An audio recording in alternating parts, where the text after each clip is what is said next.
Le département en charge de l'administration territoriale, les partis politiques, la CNI et la DGE en conclave.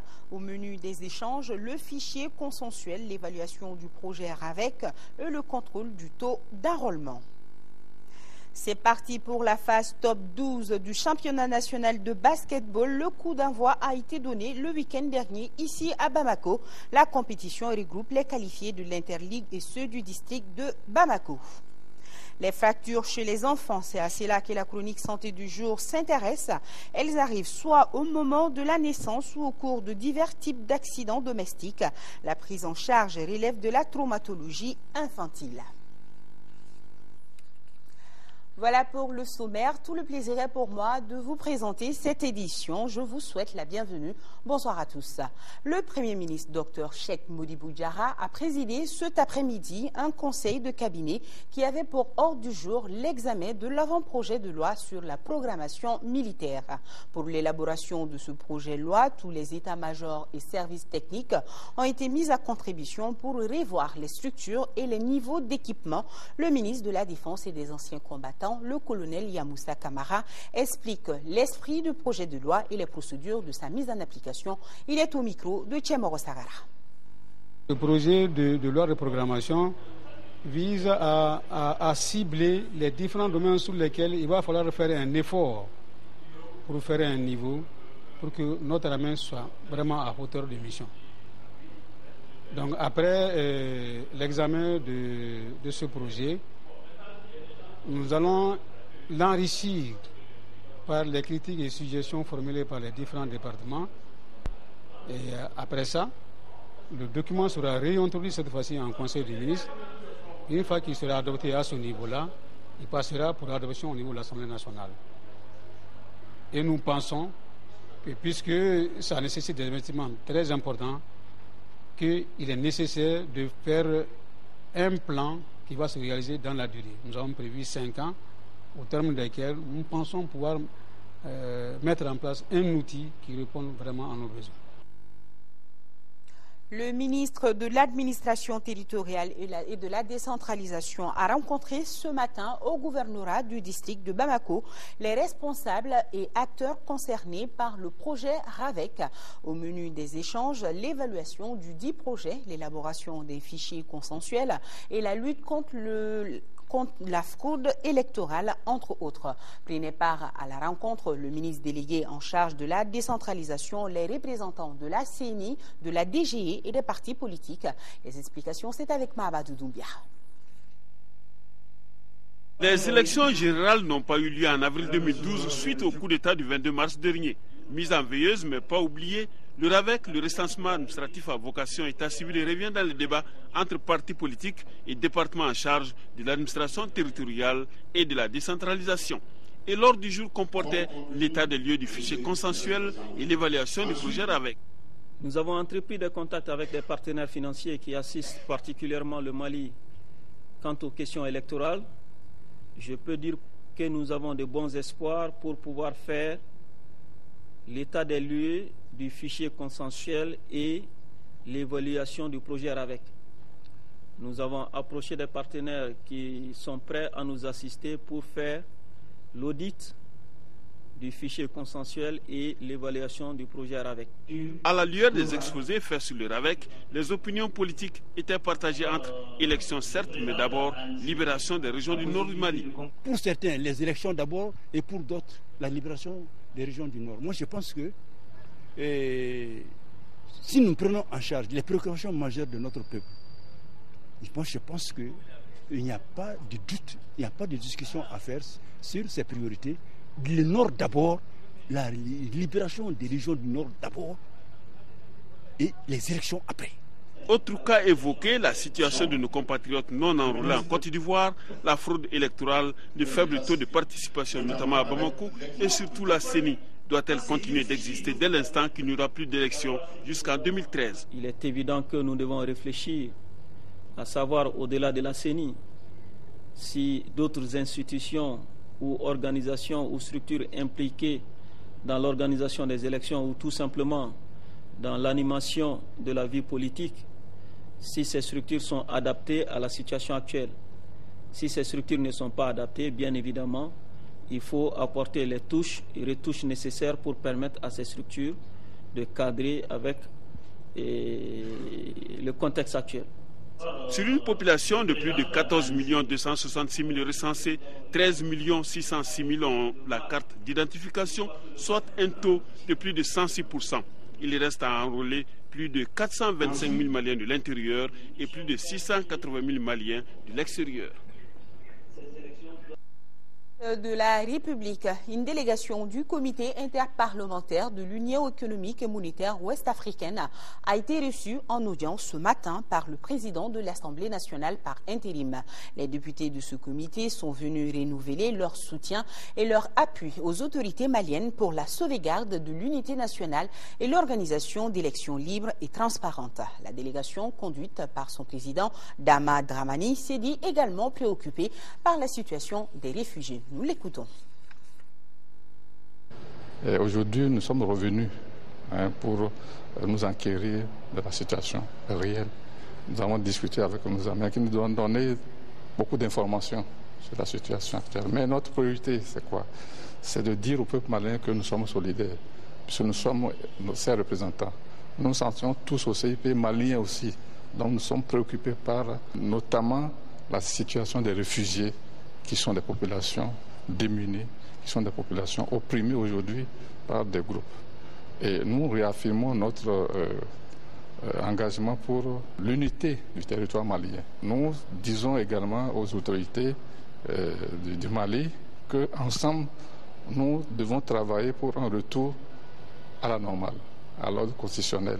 Et cela passe par, naturellement, les élections libres et transparentes. Donc, que ce soit la classe politique, les députés à l'Assemblée nationale, nous tous nous devons œuvrer pour qu'ensemble, on ait un consensus pour faire face à la situation et progressivement donc aller vers les élections qui vont rétablir la normalité au niveau du Mali. Dama Dramani, le président du comité interparlementaire de l'Union économique et monétaire ouest-africaine, était au micro de Ramata Konaté. Et nous avons cette déclaration de l'association des ressortissants du cercle de Douanzan suite aux événements survenus dans le cercle. L'association condamne avec la dernière rigueur les exactions commises à l'endroit des populations, exige des occupants le respect strict de la dignité des droits des populations déjà meurtries dans leurs âmes, engage la responsabilité du gouvernement de la République du Mali face à cette situation et invite tous les ressortissants à une large mobilisation pour venir en aide aux parents en souffrance. Le ministre des Mines poursuit sa série de rencontres avec les acteurs évoluant dans le secteur. Amadou Babassi a échangé aujourd'hui avec les patrons des sociétés minières et les représentants des sociétés d'exploitation de carrières industrielles. Les patrons des sociétés minières demandent des garanties pour investir dans le secteur. Les détails avec Mohamed Diarra. Bâtir un partenariat fécond pour booster le secteur des mines, telle est l'ambition du ministre en charge des mines. Pour y parvenir, aucune expertise n'est de trop. C'est tout le sens de cette rencontre entre le ministre Amadou Babassi et les représentants des sociétés minières. Ces derniers ont une expérience très avancée dans la recherche minière.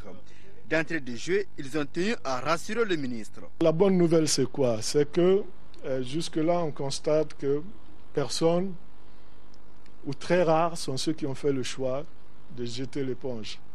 Ça veut dire que les fondamentaux sont solides. Ça veut dire que les choix qu'on a faits il y a des années dans le secteur sont des choix importants et qu'il faut s'y tenir. Les opérateurs miniers se disent donc disposés à accompagner le gouvernement pourvu qu'il ait des garanties pour la sécurisation de leurs investissements. Nous vous donnons l'assurance et l'engagement que nous allons prendre des dispositions, des mesures pour sécuriser vraiment vos activités. C'est extrêmement important parce que sans sécurité, on ne peut pas parler de développement. Autre acteur incontournable dans le secteur des mines, c'est bien les sociétés d'exploitation de carrières industrielles. Elles créent de l'emploi et contribuent à la croissance économique du pays. Le secteur se porte très bien. Concernant le carbonate de calcium, nous avons une capacité de production de 75 000 tonnes. Concernant le marbre, l'inauguration est prévue, comme je le disais tantôt, fin décembre, début janvier. Et pour une capacité de production de 600 000 mètres carrés, qui représente quand même 80% du besoin national en revêtement du sol. Les responsables des sociétés d'exploitation se disent favorables à la diversification du secteur minier. En clair, il s'agit de mettre un frein à ce qu'ils appellent la monoculture de l'or. Le ministre en est conscient. La diversification des ressources minières tend vraiment vers l'industrialisation. Je crois que ça, c'est des messages clés. Ensuite, accentuer la recherche dans ce secteur. Le ministre a rassuré ses interlocuteurs de tout son soutien pour que le secteur des mines soit le moteur de l'économie malienne. Le ministre de l'Élevage et de la Pêche a de son côté rencontré ce matin les organisations socio-professionnelles des secteurs de l'élevage et de la pêche. Objectif, échanger avec eux sur certaines activités prioritaires de son département. La rencontre a regroupé les représentants de l'élevage et de la pêche de l'ensemble du pays. Amadou Ouattara. Échanger sur les problèmes auxquels sont confrontés les sous-secteurs de l'élevage et de la pêche, voilà le but recherché par le département de tutelle à travers cette rencontre. Une rencontre qui a permis aux techniciens et aux organisations socio-professionnelles de faire des propositions concrètes pour rendre performants et efficaces ces secteurs. Nous avons parlé des problèmes que nous avons au niveau de la commercialisation, des problèmes que nous avons au niveau de la production de la viande. Et les pêcheurs ont parlé des problèmes qu'ils ont par rapport à la production de poissons. Et tous les différents problèmes par rapport au vol des animaux, par rapport à la production de la viande, par rapport à la production du lait, tout a été posé comme problème. Il y a beaucoup de problèmes. En ce moment-là, le problème d'approvisionnement de Bamako, le problème de financement du bétail, le problème du lait, le problème de l'alimentation des animaux. Pour le ministre, la réussite doit être le résultat des efforts conjugués de tous les acteurs. Et c'est en parfaite communion que les défis seront relevés. Au nombre des défis que nous devons relever, il convient de noter le développement et la valorisation du lait cru local au Mali afin de baisser de manière considérable l'importation du lait et des produits laitiers. L'amélioration de l'alimentation du cheptel en développant notamment les cultures fourragères et les substituts à la graine de coton. La réalisation d'aménagements pastoraux et aquacoles pour nous permettre d'utiliser les riches pâturages souvent non exploités à cause des problèmes d'eau, ainsi que la multitude de plans d'eau dont l'empoisonnement pourrait améliorer notre production piscicole. Après avoir écouté les différents intervenants, le ministre les a rassurés de sa disponibilité et de son engagement à leur côté pour faire de l'élevage et de la pêche des moteurs de l'économie malienne. L'artisanat, un secteur qui traverse aujourd'hui d'un moment très difficile à cause de la crise qui secoue notre pays. Le ministre de l'Artisanat et du Tourisme était justement ce matin avec les acteurs de ce secteur. Ousmane Agrissa s'est entretenu avec eux sur les préoccupations de l'heure afin de dégager des perspectives pour l'avenir. Nando Dambélé nous en parle. Prise de contact assortie d'échanges sur les préoccupations des différents groupements et associations évoluant dans le secteur de l'artisanat et du tourisme. Voilà en substance tout l'objet de cette rencontre qui a permis au ministre Ousmane Agrissa de faire la connaissance physique des responsables des groupements et associations, mais aussi de s'enquérir de leurs préoccupations. Ce n'était pas une séance de travail, donc on a eu la chance de lui présenter nos vœux de succès. Ensuite, on a effleuré les grands chantiers de l'artisanat. Après avoir écouté attentivement les uns et les autres, le ministre a pris bonne note des différentes interventions qui sont toutes de nature à donner un nouveau souffle au département. Quand on parle d'artisanat et de tourisme, bon, les non-avertis pensent que c'est un petit secteur. Il ne représente pas grand-chose, mais quand on écoute toutes les présentations, et ça, c'est les grandes associations. Je sais qu'il y en a beaucoup d'autres. Il y a une multitude. On se rend compte qu'il s'agit là d'un secteur extrêmement important. Non seulement à travers cette organisation, mais aussi à travers la contribution de ces secteurs dans le développement du pays, dans la stratégie nationale de lutte contre la pauvreté. On sait que c'est un secteur clé dans le domaine de la lutte contre la pauvreté. Sa contribution au produit national, au produit intérieur brut, n'est pas de moindre. Les différents problèmes évoqués par les uns et les autres seront examinés ultérieurement en rencontre sectorielle. Le ministre place la communication au centre de toutes les activités. Direction la capitale du Kédougou. Je vous rappelle que la ville verte a été inondée il y a quelques jours de cela. Le gouvernement de la République n'est pas resté insensible à ce sinistre. Il a apporté son soutien aux victimes des inondations. C'est là à travers le ministère de l'Action humanitaire, de la solidarité et des personnes âgées qui vient d'offrir une importante quantité de vivres et de médicaments. Sékou Konaté a assisté à la cérémonie de remise. La présente donation destinée aux victimes des inondations de ces derniers mois en 3e région porte sur 30 tonnes de riz, 100 kg de dattes, des paquets de lentilles et des habits. Une action que le département en charge de l'action humanitaire, de la solidarité et des personnes âgées inscrit dans la droite ligne de la solidarité agissante et de l'assistance permanente du gouvernement du Mali à l'endroit des citoyens où qu'ils se trouvent. Nous sommes venus pour vous apporter l'appui du gouvernement, mais également son encouragement. Un geste de solidarité dont la mesure n'échappe nullement à la région.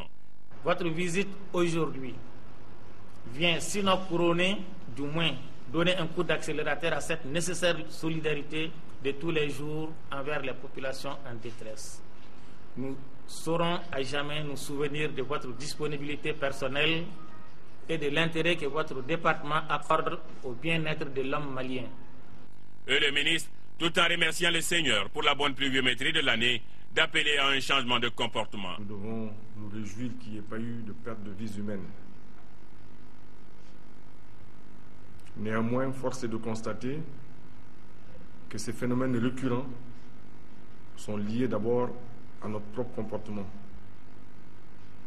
On vient de voir ce matin, là où cette inondation a eu lieu, les populations sont installées dans un marécage. Donc, par définition, une zone qui retient l'eau. Et ceci nous interpelle tous. Auparavant, le ministre et sa délégation et autorités régionales avaient visité certains sites des inondations du 22 août dans le quartier de Sanobougou 2 à Sikasso. Lancement ce matin à Ségou d'une série de formations que le Servitex Mali dispensera aux cadres et techniciens du Bénin, du Burkina Faso, du Mali et du Tchad. Cette formation s'inscrit dans le cadre du projet d'initiative sectorielle du coton qu'exécute l'UEMOA sur financement de la BAD à Maguire Ogobaradoulou. Ils sont 15 cadres et techniciens des industries textiles du Bénin, du Burkina Faso, du Mali et du Tchad à prendre part à cette session de formation. Première d'une série de 4 modules, elle s'inscrit cette formation dans la mise en œuvre du projet d'appui à la filière coton textile PAFICO, financé par la Banque africaine de développement BAD et exécuté par la commission de l'UEMOA. L'objectif global de la présente formation destinée aux cadres et techniciens des industries textiles des pays du C4 est de renforcer la capacité des opérateurs et techniciens aux différents métiers de la filière coton textile et permettre à la région de disposer d'une masse critique de techniciens et d'opérateurs qualifiés, notamment dans le classement instrumental de la fibre de coton. Le représentant de la commission de l'UEMOA a souligné les attentes de son organisation par rapport à cette formation et son engagement à accompagner le Servitex. Rappelons qu'outre le financement de ces formations, la commission de l'UEMOA prévoit le renforcement des capacités du Servitex en le dotant dans les prochains mois des équipements de laboratoire et de métrologie d'une valeur environ de 300 millions de francs CFA. Vous serez suffisamment outillés pour maîtriser le fonctionnement général de tous les équipements de la grosse préparation de filature, détecter tous les défauts de fonctionnement et les problèmes techniques rencontrés autour de la préparation du coton. En effet, durant une semaine, les acteurs techniques vont maîtriser les technologies du battage, du cardage, de la fabrication du ruban de carde et enfin de l'étirage du coton fibre.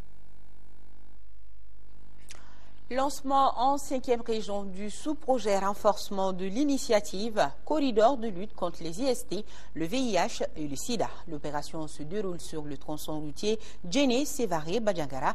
Initié par l'ONG Action Mopti, le projet qui dure 19 mois a pour objectif de réduire la propagation de ces maladies, la morbidité et la mortalité parmi les populations mobiles et riveraines le long de ce axe routier.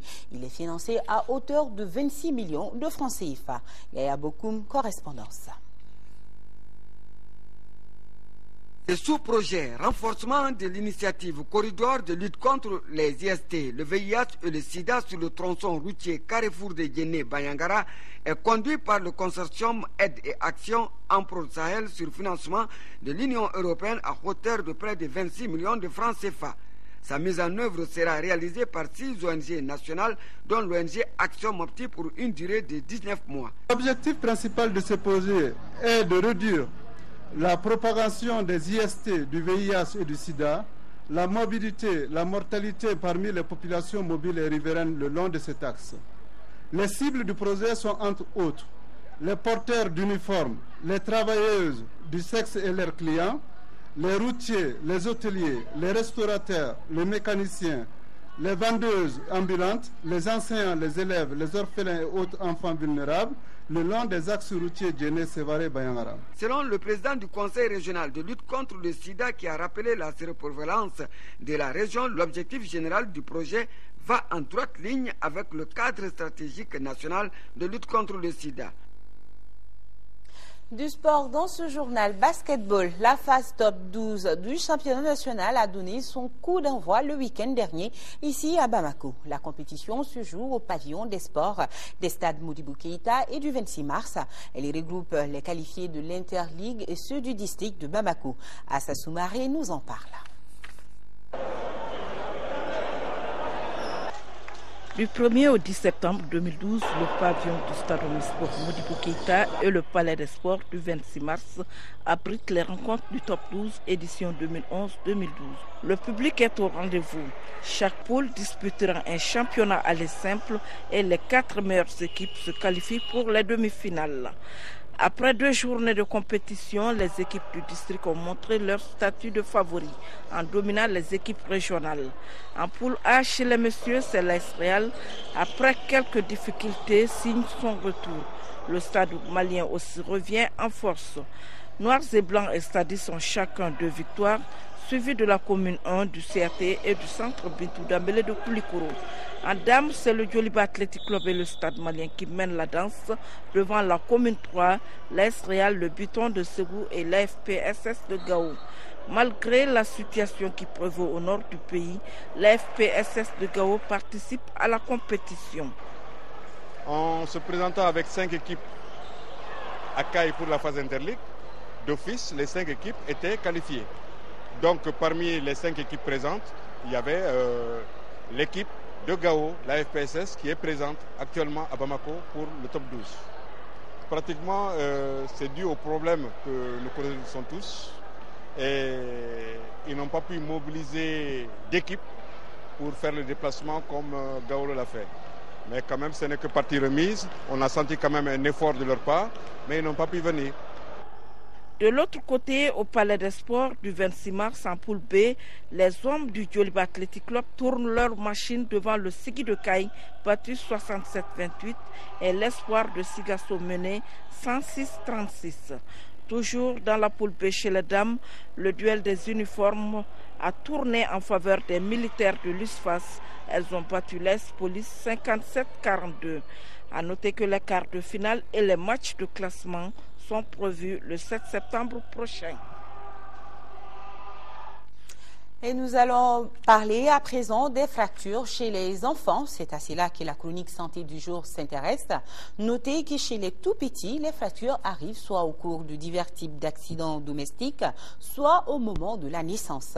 Leur prise en charge relève de la traumatologie infantile. Focus Santé, une réalisation de Tchessera Dambili.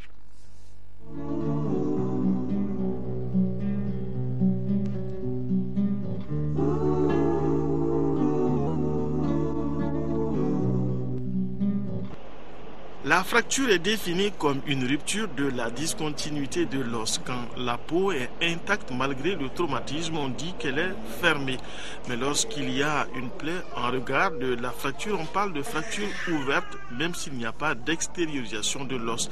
Les fractures chez les enfants peuvent concerner tous les segments osseux du squelette. Et parmi ces fractures chez l'enfant, donc la fracture du poignet est la plus fréquente et elle représente 20 à 35% de l'ensemble des fractures chez l'enfant. Et autre aspect épidémiologique à souligner, que ces fractures sont beaucoup plus fréquentes chez le garçon que chez la fille. Donc vous avez 60% chez le garçon contre 40% chez la fille. Les traumatismes osseux ne sont pas choses rares chez les enfants puisqu'ils peuvent arriver dès le jour de la naissance comme ils peuvent survenir longtemps après sur la voie publique. Soit c'est un enfant par inadvertance qui monte sur une table à manger et qui tombe du haut de cette table et qui se fait une fracture du poignet ou de n'importe quel segment de son squelette. Vous avez également certaines fractures qui surviennent dans la rue, c'est-à-dire on les appelle les accidents ludiques. Donc ces traumatismes surviennent dans la rue et c'est des enfants qui sont dans la rue qui jouent. Donc souvent ils sont victimes de traumatismes et on les appelle donc des causes ludiques. Nous avons également d'autres étiologies qui sont donc les accidents de la voie publique. Nous avons également les accidents de circulation. Nous avons également donc les accidents de sport chez les grands enfants qui commencent à jouer au football ou bien au basketball. Un rappel donc de la nécessité d'une vigilance accrue chez les parents et chez ceux qui ont la garde des enfants. La prise en charge des traumatismes osseux chez l'enfant peut être orthopédique ou chirurgicale et elle peut malgré tout laisser des séquelles visibles. Quand un enfant a eu une fracture, que ce soit au niveau du fémur, que ce soit au niveau de la jambe, il peut avoir un raccourcissement du membre si la prise en charge n'est pas adéquate. Donc vous avez également des séquelles à type de désaxation, c'est-à-dire le membre au lieu de rester dans l'axe normal, le membre est dévié soit en dehors, soit en dedans. Vous pouvez avoir également des cas d'amputation, donc des fractures qui entraînent des amputations. On peut également avoir des complications qui surviennent souvent même au lieu de l'accident, qui sont des complications vasculaires, c'est-à-dire un segment osseux embroche un vaisseau ou un nerf. Les 6 derniers mois, 5 cas de complications de type gangrène ont été enregistrés au service de chirurgie pédiatrique de l'hôpital Gabriel Touré. Des infections et autres formes de traumatisme peuvent se greffer à la fracture lors des tentatives de traitement chez les tradithérapeutes et on estime que la création d'aires de jeu adaptées, plus de vigilance de la part des parents et des accompagnateurs, l'instauration de points de passage spéciaux sur certaines voies, la vulgarisation du code de la route pourrait contribuer à diminuer ces risques de fractures chez les enfants.